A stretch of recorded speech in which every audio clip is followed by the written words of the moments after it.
Salamu alaikum ne kunsigi bɔ tulu le endu muso olu bɛ nege kunsigi la walasa kunsigi ka se ka bɔ ka janya kosɛbɛ.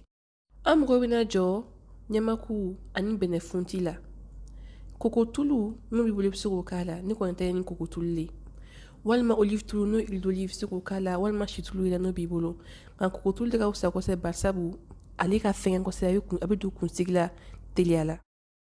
N bɛna ka ɲamaku ta sisan nɔ n b'a tigɛ tigɛ ni cogoya in na n'a y'i diya i bɛ se ka ɲamaku fana sin n'i ka sini kɛlan ye k'a k'a la. Bɛnɛfuti an b'o k'a la sisan nɔ n'a y'i diya fana i ka bɛnɛfuti i bɛ se k'a susu fana k'a mugu k'a la. An ye sɔn k'a bila san tasuma sanfɛ la a na ka yiran an b'a bila ka yiran kɔmisa ɲamaku nafa bɛnɛfunti nafa o bɛna kolokolo an ka koko tulu fana nafa la walasa ka kabaw kɛ k'an kunsigiw la.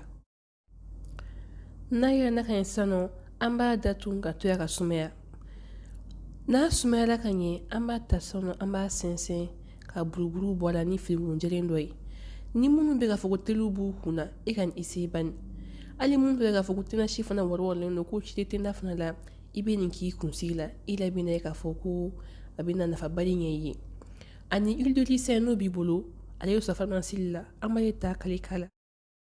Huile d'olive an b'o k'a la ale bɛ sɔrɔ pharmacie la ka caya ale fana ka ɲi kosɛbɛ kosɛbɛ kunsigi bɔli ma. Nin mélange in na an bɛ ta an b'a k'an kunkolo la diɲɛ don o don.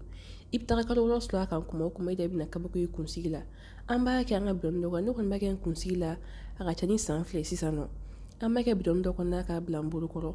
Wa n'i y'a dɔn k'a fɔ ko kalasi b'i kunkolo la kalasi jugumanba n'o b'i kunkolo la nin b'a a tete k'a ban yɛrɛ de a b'i kunsigi la bili a b'a ɲɛ kunsigi la bana ninnu a bɛ caman caman bolo fana la.